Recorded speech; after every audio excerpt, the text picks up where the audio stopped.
दोस्तों, आज की हॉरर स्टोरी सुनाने से पहले मैं आपको एक इंटरेस्टिंग सा स्टैट बताना चाहता हूँ। हमारी कहानियाँ देखने वाले 80% लोग ऐसे हैं जो हमारी वीडियोस एंजॉय तो करते हैं, लेकिन उन्होंने हमारा चैनल अभी तक सब्सक्राइब नहीं किया है।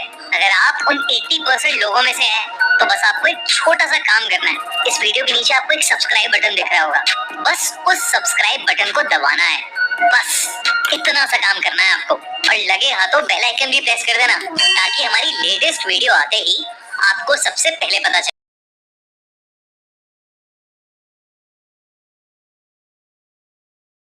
बहुत ही खूबसूरत लगती है, पर इसी ठंड में हमें देखने को मिलता है खूब सारा कोहरा, घना कोहरा जो एक चादर की तरह पूरी दिल्ली को ढक देता है। पर क्या हो अगर ये कोहरा अपने साथ कुछ ऐसा लेकर आए जो आपकी जिंदगी ही बदल दे। आज की कहानी है याविन और उसके दोस्तों की। याविन और उसके दोस्त दिल्ली के बढ़ते पोल्यूशन से परेशान हो गए थे और कुछ समय के लिए दिल्ली से बाहर जाना चाहते थे। उन सभी ने मिलकर हिमाचल जाने का प्लान बनाया। 3 दिन बाद ही उन्होंने कैब हायर की और सुबह 4 बजे अपनी ट्रिप के लिए निकल गए। याविन और उसके दोस्तों को लेने आया ड्राइवर बहुत ही हंसमुख और खुश मिजाज था।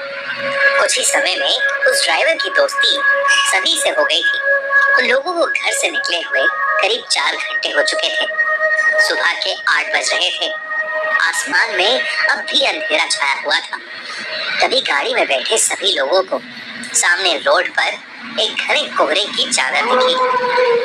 वो कोहरा इतना गहरा था कि उसके आगे रोड दिखाई ही नहीं दे रही थी। याविन ने नोटिस किया कि उनका ड्राइवर जो पहले बहुत मुस्कुरा रहा था, अब अचानक से बहुत सीरियस हो गया है। उसके चेहरे का मानो रंग ही उड़ गया है। याविन को लगा कि शायद ड्राइवर कोहरे में गाड़ी चलाने से घबरा रहा था। याविन ने ड्राइवर के कंधे पर हाथ रखा और उससे कहा, भैया टेंशन मत लो, धीमी स्पीड पर गाड़ी कोहरे से निकाल लेना। तभी उस ड्राइवर ने याविन को देखा और सहमी हुई आवाज में कहा, मेरी आपसे विनती है, कोहरे से निकलते वक्त प्लीज गाड़ी की खिड़की बंद ही रखना, भूल कर भी मत खोलना।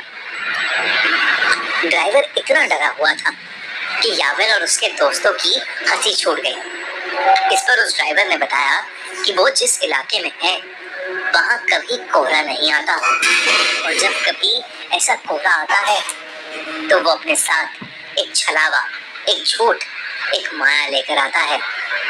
याविन और उसके दोस्तों को ड्राइवर की बात पर विश्वास नहीं हुआ। उन्होंने उसकी बात को अंधविश्वास बोलकर नकार दिया और देखते ही देखते उनकी गाड़ी कोहरे के अंदर चली गई।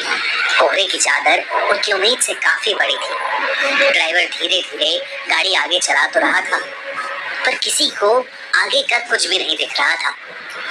अचानक ही गाड़ी में बैठी रिया को अजीब सी बेचैनी होने लगी। उसे बिल्कुल सांस नहीं आ रही थी। वो ड्राइवर की बात को भूल गई और उसने गाड़ी का शीशा खोल दिया और अपनी गर्दन गाड़ी के शीशे से थोड़ी बाहर निकाल ली। खिड़की खोलते ही रिया को वापस सांस आई, लेकिन वो कोहरा अब गाड़ी के अंदर आ चुका था। कुछ ही सेकंड्स बाद जैसे ही रिया ने गाड़ी के अंदर देखा तो उसके होश ही उड़ गए। गाड़ी रोड पर चल रही थी और उस गाड़ी के अंदर रिया के अलावा और कोई नहीं था। रिया की सांस वहीं अटक गई। याविन, रवि और ड्राइवर तीनों ही गाड़ी से गायब थे। गाड़ी अपने आप आगे चल रही थी। रिया ने गाड़ी से कूदने के लिए गाड़ी का दरवाजा खोलने की कोशिश की, पर गाड़ी लॉक थी और जोर लगाने पर भी उसका लॉक नहीं खुल रहा था। वो जोर जोर से गाड़ी के अंदर चिल्लाने लगी। तभी कुछ ही देर में धीरे धीरे वो गाड़ी खुद ही रुक गई और दरवाजे का लॉक अपने आप खुल गया। रिया ने बिना कुछ सोचे समझे गाड़ी का लॉक खोला और गाड़ी से बाहर भागने लगी, पर उसे अपने आसपास घने कोहरे के अलावा और कुछ भी नहीं दिख रहा था। रिया चिल्ला चिल्ला कर मदद मांगने लगी। उसका दिल अब उसके शरीर से बाहर आ रहा था कि तभी उस कोहरे में कुछ दूर पर उसे एक काली परछाई दिखी जो एक बहुत ही बड़े आदमी जैसी लग रही थी। रिया मदद के लिए उस आदमी की तरफ भागने लगी, पर भागते हुए उसने ये देखा कि वो परछाई के करीब पहुंच ही नहीं पा रही है। वो परछाई हमेशा उतनी ही दूर होती जितनी पहले थी। इससे पहले रिया कुछ भी समझ पाती, उसे महसूस हुआ कि जैसे उसके पीछे कोई खड़ा हुआ है।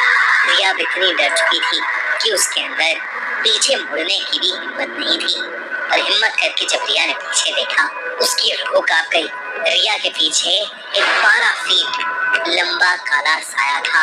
लंबे काले साए को देखकर रिया पूरी तरह कांपने लगी। तभी अचानक रिया को पीछे से एक बहुत जोर का धक्का लगा और वो नीचे गिर पड़ी। गैविन, रवि, वो ड्राइवर और रिया अब भी गाड़ी में थे। रिया ने जैसी वो खिड़की खोली थी, वो बेहोश हो गई थी। उस ड्राइवर ने उसके बेहोश होते ही रवि को जल्दी से वो खिड़की बंद करने को कहा। गैविन और रवि रिया की हालत देखकर उसे जगाने की कोशिश कर रहे थे और ड्राइवर बस बार बार एक ही चीज बोले जा रहा था, गाड़ी की खिड़की नहीं खोलनी चाहिए थी, नहीं खोलनी चाहिए थी गाड़ी की खिड़की। गैविन को अब ड्राइवर पर गुस्सा आने लगा था।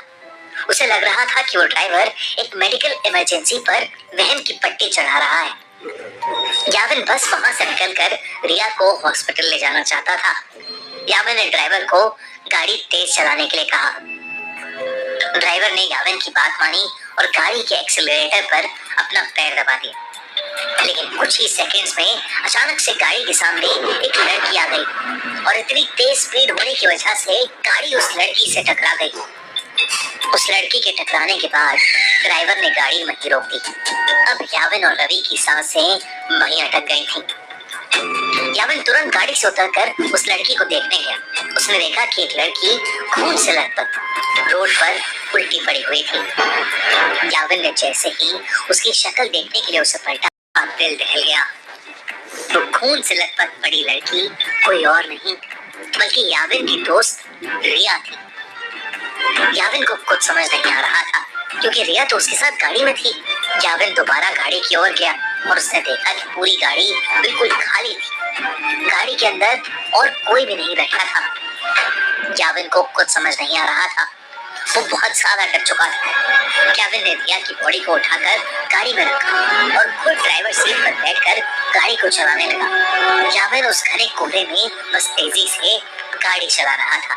तभी उस चलती हुई गाड़ी के सामने वही 12 फुट लंबा काला साया आ गया और गैविन का गाड़ी की स्टीयरिंग पर से कंट्रोल बिगड़ गया और वो गाड़ी रोड की एक साइड के एक पेड़ से जाकर टकरा गई। अगली सुबह उनकी गाड़ी एक पेड़ से टकराई हुई मिली जिसमें ड्राइवर, गैविन, रवि और रिया थे। वो चारों उस कोहरे की रात जिंदा तो बच गए, लेकिन यावी के सर पर चोट आने की वजह से उसका मानसिक संतुलन बिगड़ गया और रिया को इतना गहरा सदमा लगा कि अब उसे हर जगह सिर्फ वही काला साया दिखता है। अगली बार कोहरे में जाओ तो अपनी गाड़ी की खिड़की कभी मत खोलना।